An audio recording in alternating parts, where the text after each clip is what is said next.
Let's start with electrostatic force. Before that, जैसे ये मेरा चैप्टर 1 है, let's talk about what is a charge. Before we understand it, let us understand what is a mass actually.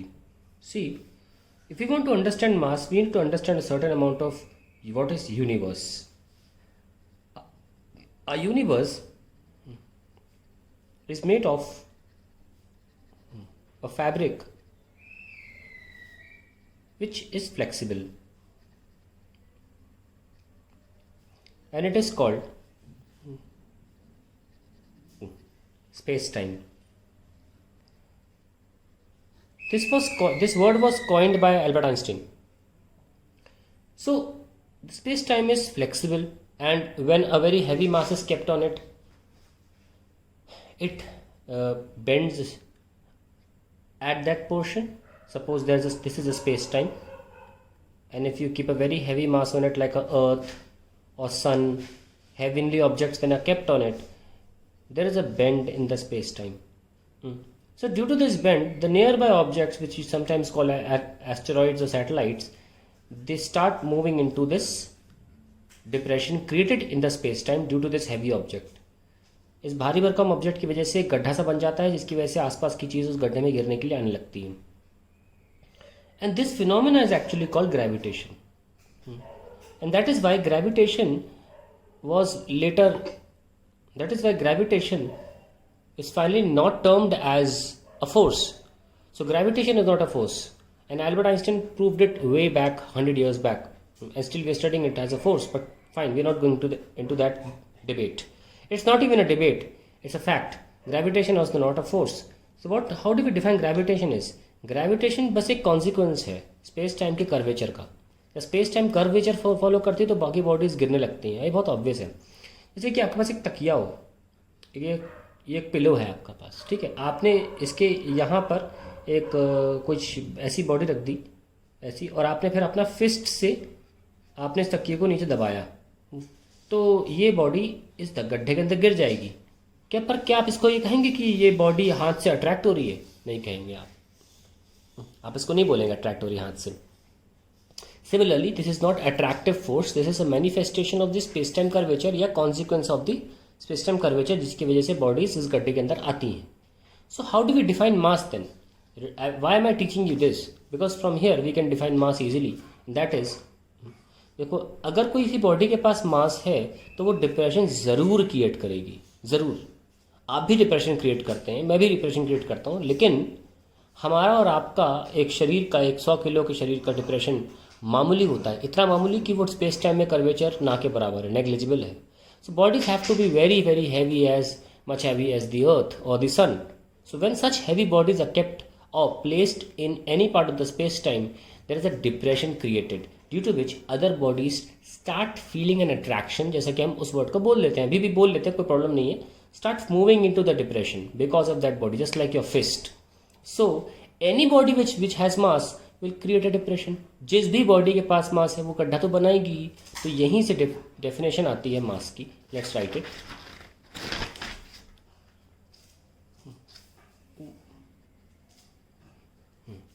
Mass is an inherent property of body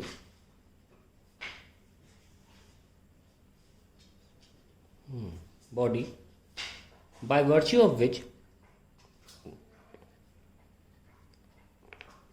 another mass experiences an attractive force. तो मैं अभी भी इसे gravitation के हिसाब से ही लिख रहा हूँ, हालांकि फोर्स नहीं, पर लिख रहा हूँ क्योंकि हम यही पढ़ते आए 11वीं क्लास में. तो इसमें I just want to have a continuation. An attractive force. However we can also say mass is the inherent property of body by virtue of which there is a space-time curvature.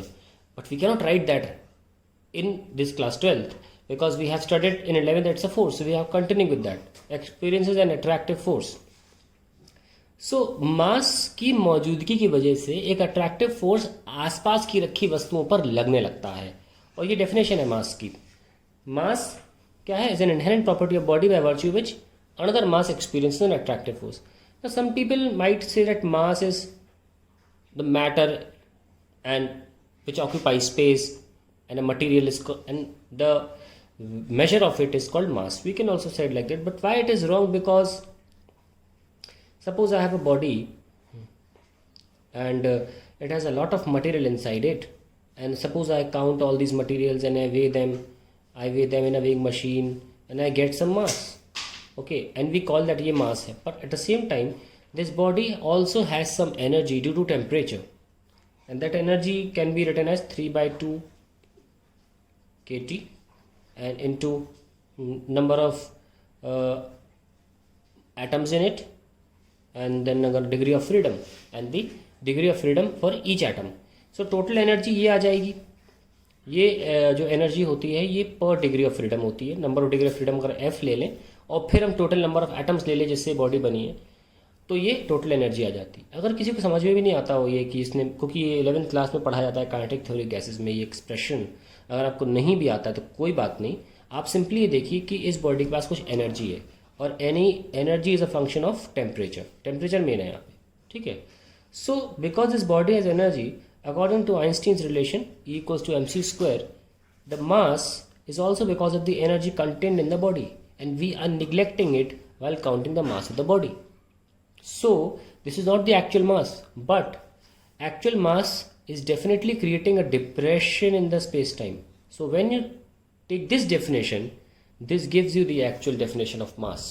So we will fix with this. So this is the actual definition of mass. This ignores this part of the mass. Okay, so let's go with this. But then what happens? Suppose I have a body, I have a ball, I rub it with, I have a glass ball and I rub it with silk. See, suppose I rub it with silk, and then I have a glass rod which is also rubbed from silk, and I bring it close to it. क्योंकि अब दोनों से silk से रब किया है तो दोनों पे सेम साइन आ सकता है. ध्यान रखें, रटे नहीं कि साइन प्लस आएगा. मैंने बस एक साइन बना दिया है. इस पे बाद में बात करेंगे कि कोई जब दो बॉडीज रब करती हैं तो साइन क्या आना चाहिए चार्ज का, है ना. तो जब ग्लास रॉड और सिल्क और ग्लास बॉल दोनों ही सेम मटेरियल को सिल्क से रब किया जाएगा तो ऑब्वियस सी बात है दोनों ही ग्लास हैं तो दोनों पे सेम साइन ऑफ चार्ज आ जाएगा. एनीवेज, जब दोनों पे हमने रब किया तो दोनों आपस में रिपेल करने लग गए. Now, this repulsion cannot be understood by the inherent property called mass. We cannot make this whatever happening, this repulsion phenomena taking place, इसको mass से नहीं justify कर सकते. इसका मतलब बॉडी के पास एक और inherent property होनी चाहिए जो इस phenomena को justify करे, which is repulsion, and that property is called charge. Because it is similar in definition as that of mass, hence I brought mass before explaining you charge, so that you can relate the two and you can remember what is charge. So how you define charge then? बिल्कुल definition same है. That inherent property of matter by virtue of which another charge, another body experiences an attractive or repulsive force. That is how you define charge. And that repulsive attractive force, and this repulsive or attractive force is called electrostatic force.